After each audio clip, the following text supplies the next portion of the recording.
បានមកកាន់គេជួបគ្នាសាជាថ្មីហើយនៅក្នុង Channel Knowledge Indication Coding ហើយ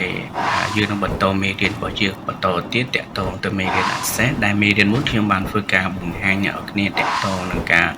បង្កើតរវាង relationship លក្ខណៈ one to one one to many ឬក៏ many to many រួចហើយអញ្ចឹងថ្ងៃនេះយើងនឹងចូលទៅដល់ចំណុចថ្មីនិយាយថ្មី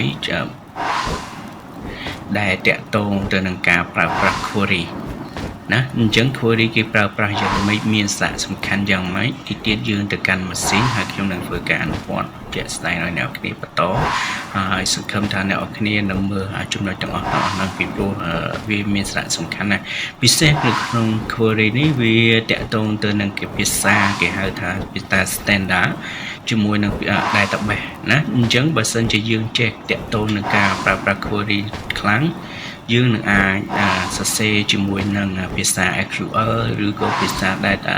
Oracle តទៅទៀតជាមួយនឹងប្រភេទ Database ធំៗទៀតបានយ៉ាងងាយស្រួលបើសិនជាអ្នកគ្នាយល់តាក់ទងនឹងភាសាមួយតាក់ទងនឹងការប្រើប្រាស់ query នេះតោះឥឡូវកុំឲ្យខាតពេលយូរយើងទៅកាន់ម៉ាស៊ីនតែម្ដងតាក់ទងនឹងមេរៀនថ្មី query នៅក្នុង Access ណាតើគេប្រើប្រាស់វាយ៉ាងម៉េចមានប្រយោជន៍យ៉ាងម៉េចកុំភ្លេចទៅតាមដានទាំងអស់គ្នាហើយសង្ឃឹមថាអស់គ្នានឹងតាមដានបានចំណុចហ្នឹងឲ្យអស់គ្នាណាអូខេតោះឥឡូវយើងទៅកាន់ម៉ាស៊ីនតែម្ដងកុំឲ្យខាតពេលយូរឥឡូវយើងបានមកកាន់ម៉ាស៊ីនសាជាថ្មីហើយប្រហែលជាអស់គ្នាបានឃើញនៅចំណូលជើងក៏ដូចជាតាមនៅរួចរាល់ដែរឬក៏បានស្ដាប់នៅអ្វីដែលខ្ញុំបាននិយាយនៅក្បាលវីដេអូថាវីដេអូមួយនេះខ្ញុំនឹងធ្វើការបន្តមេរៀន Access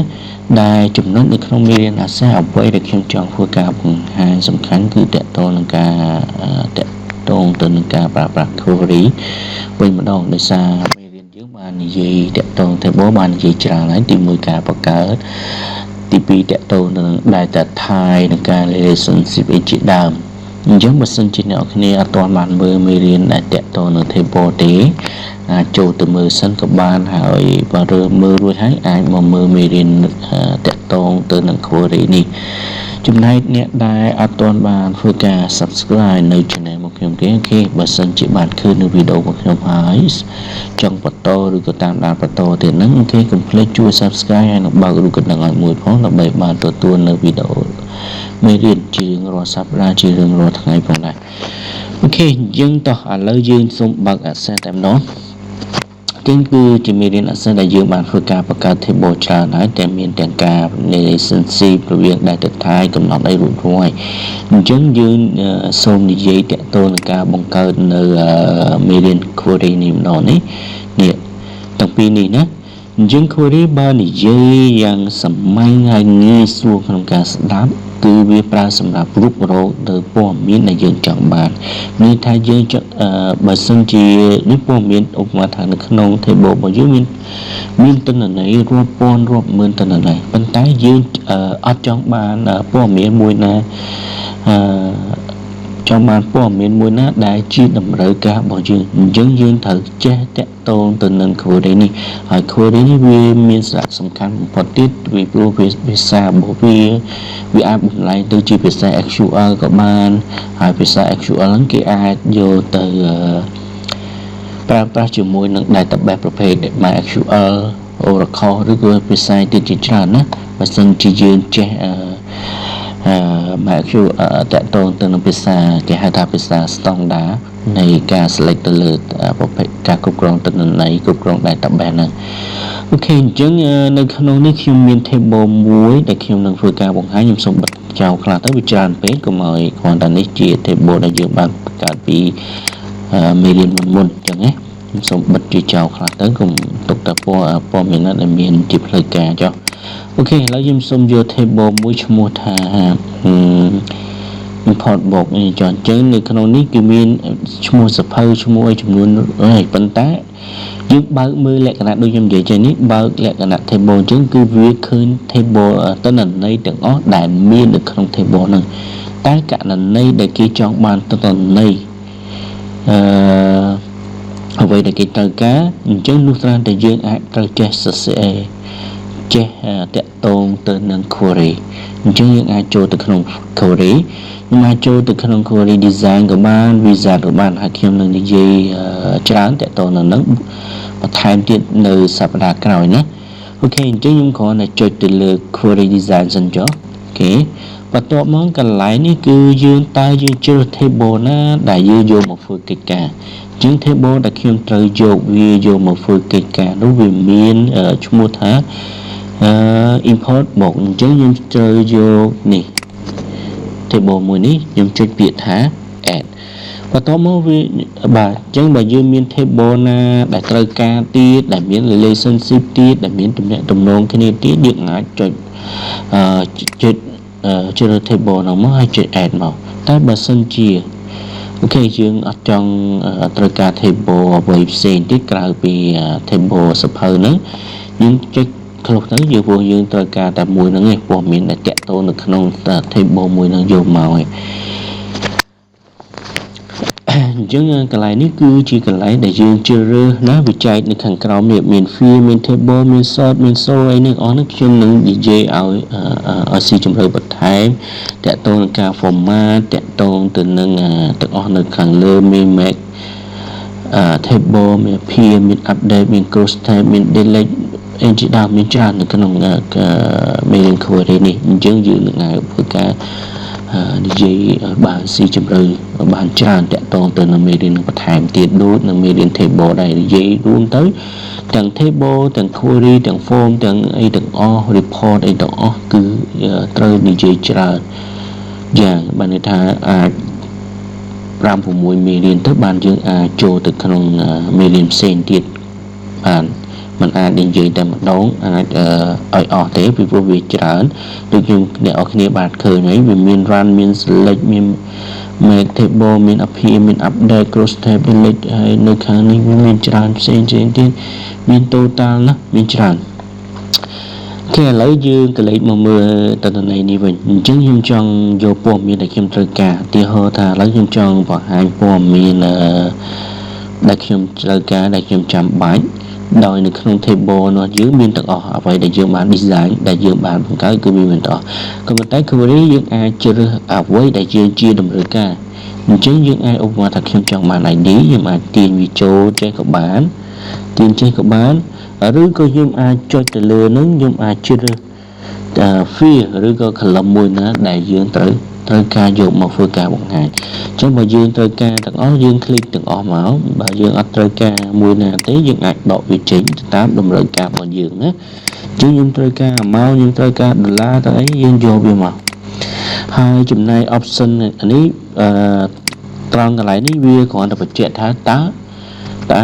ក្បាល field ខាងលើឬក៏ខាងលើនេះតើវាចេញបានចេញពី table មួយណាយើងគ្រាន់តែបញ្ជាក់ទេណាគ្រាន់តែជាការបញ្ជាក់ថាអូខេfield ខាងលើនេះចេញពី table មួយឈ្មោះថា import box ហើយចំណែកអានេះករណីដែលយើង take ខ្ញុំអត់តនិយាយពាក្យ sort អីទេណាវាព្រោះយើងនឹងអាចនិយាយនេះទៅក្រោយទៀតចឹង sort នេះគឺជា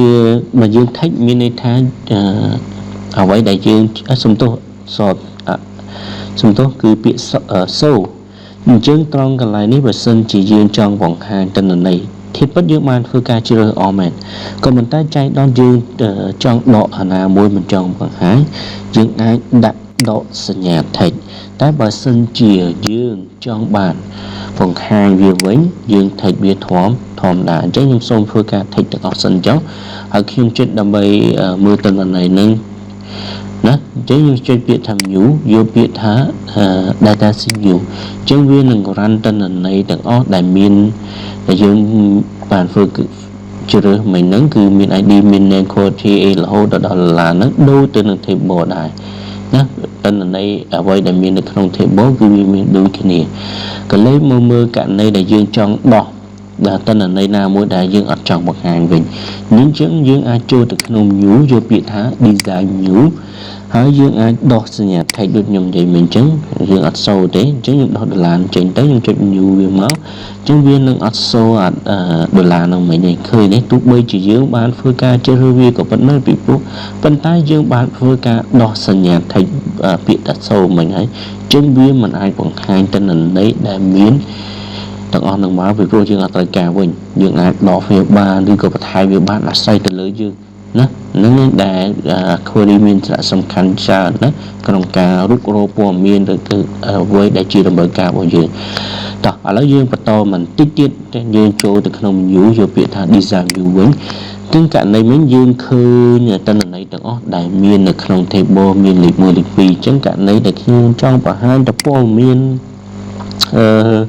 លេខ1អ្នកដែលមាន ID លេខ1ណានេះគឺជាកន្លែងដាក់លក្ខខណ្ឌណាជាងគ្រាន់តែវាយប៉ុណ្ណឹងមកគឺយើងនឹងមានថាអូខេអាស្រ័យវាដឹងថាយើងចង់ឲ្យវាបង្ហាញថា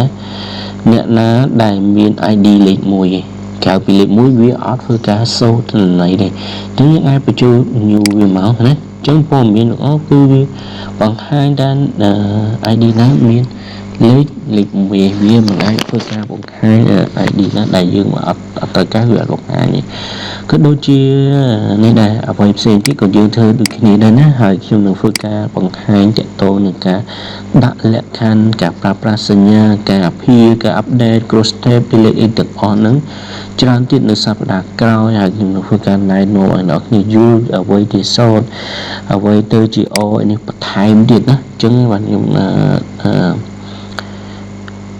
ចង់ឲ្យអ្នកគ្នាបើសិនជាពេញចិត្តនៅវីដេអូចង់តាមដានហើយកុំភ្លេចជួយ Subscribe ដើម្បីបន្តចឹងទៅដើម្បីកុំឲ្យបដាច់ព្រោះខ្ញុំមិនអាចនិយាយមួយថ្ងៃហ្នឹងឲ្យវាអស់តែម្ដងទេជាងអាចមានច្រើននៅក្នុងការនិយាយតាក់ទងទៅនឹង query តាក់ទងទៅមេរៀនក្រោយទីគឺសុទ្ធតែច្រើនទាំងអស់អូខេអញ្ចឹងបើសិនជាយើងឧបមាថាខ្ញុំចង់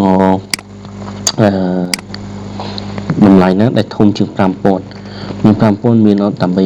បាទតម្លៃក្នុងមួយគ្រឿងធំជាង500ឬក៏ 5000 អញ្ចឹងចុះបើមានទៅវាបង្ហាញអញ្ចឹងខ្ញុំចុច new វាមកអូខេអញ្ចឹងវានេះគឺនេះវាធំជាង 5000 មាន2នឹងដដែលប៉ុន្តែបើសិនជាយើងជាខ្ញុំដាក់ថាថែមសូមទៀតក៏បានណាថែមសូមបានទៀតចឹងទៅគេអញ្ចឹងអានេះប្រហែលជាអត់មានទេព្រោះវាបាទអញ្ចឹងវាអត់មានគឺវាអត់មាន display មកឲ្យយើងទេគេណាហ្នឹងហើយគឺសារៈសំខាន់នៃការប្រើប្រាស់ query ហើយមានច្រើនទៀតដែលខ្ញុំនឹងធ្វើការបង្ហាញណាអញ្ចឹងអ្នកនរគ្នាអាចសាកអនុវត្តបន្តិចនឹងសិនទៅសម្រាប់អ្នកដែលចង់រៀនអក្សរចង់យល់ដឹងតាក់ទងទៅនឹងការប្រើquery នេះអាចសាកអនុវត្តយើងនឹងមានច្រើនទៀតនៅសប្តាហ៍ក្រោយដែលខ្ញុំនឹងធ្វើការបង្ហាញហើយខ្ញុំនឹងមានជាឯកសារបង្ហាញដែរនៅសប្តាហ៍ក្រោយមានន័យថាខ្ញុំនឹងមានឯកសារពីការប្រើប្រាស់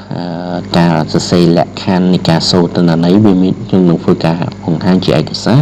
ហើយយើងនឹងអនុវត្តជាមួយគ្នានៅសប្តាហ៍ក្រោយបន្តទៀតណា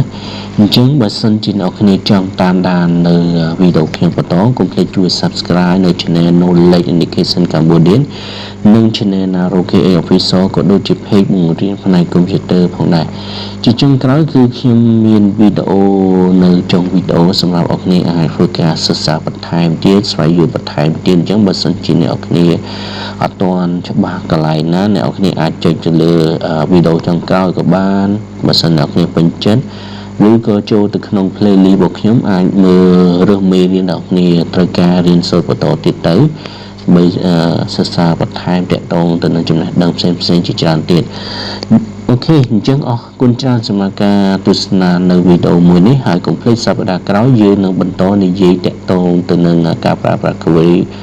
query បន្តហើយនឹងគួបផ្សំនឹងមានឯកសារបង្ហាញពីការសរសេរដាក់ភ្ជាប់ជាមួយនឹងលក្ខខណ្ឌអរគុណច្រើនអរគ្នាបាយបាយ